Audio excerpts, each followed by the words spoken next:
Hi, I'm Dr. Rudy Cashman. I'm going to speak to you tonight about a very interesting subject, Chinese medicine.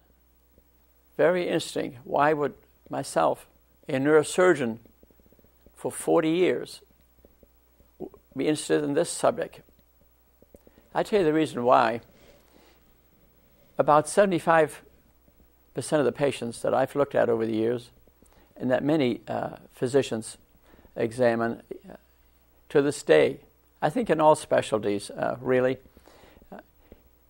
the patients are presenting with a physical presentation of stress. Just think, if we properly identified this population of patients, how much better we would treat them if we would treat them holistically instead of injections, so many medications, so many surgeries. The Chinese culture looks at health quite a bit different than the Western culture, and that's my point today.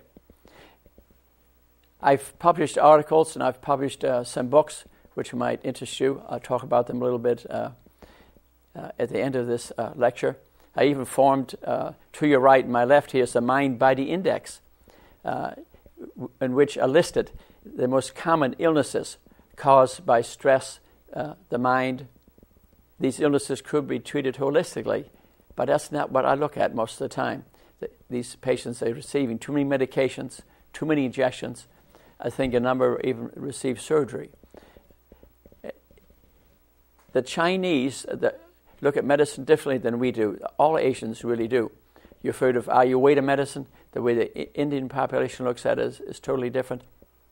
But the lecture tonight, entitled Chinese Medicine, attempts to dig to the heart of the truth of a system of beliefs known as the Tao, spelled T-A-O, but pronounced just like Dow Jones, the Tao. The symbol of the Tao is to your left, to my right, over my shoulder. That's the symbol of the Tao.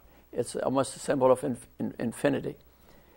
My goal is to mine the true gold out of the mountains of literature that have accumulated over time.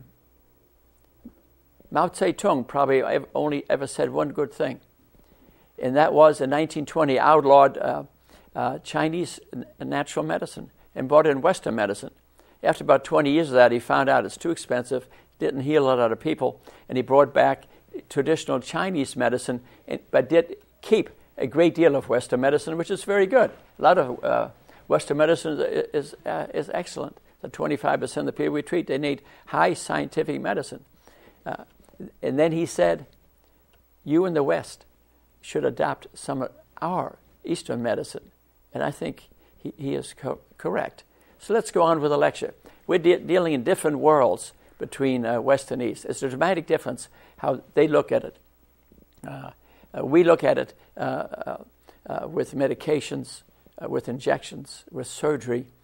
They look at it in terms of energy, the mind, stress, spirituality. They look at it totally different. Western worldview, Western perceptions of a dualistic world, either or, heaven or earth, science and religion, good and evil, body and mind. See, the Chinese look at it as a blend, like the symbol of the Tao you see here. You see that the black and the white, it isn't just black and then white. The two blend into each other. Just look at that symbol. When the white gives way, then the black takes over. It's a blending. It's not just black or white. They think totally differently. Eastern worldview. Eastern perceptions are based on the Taoist worldview, the opposite complementary forces. They talk in terms of polarity, universal polarities, negative and positive.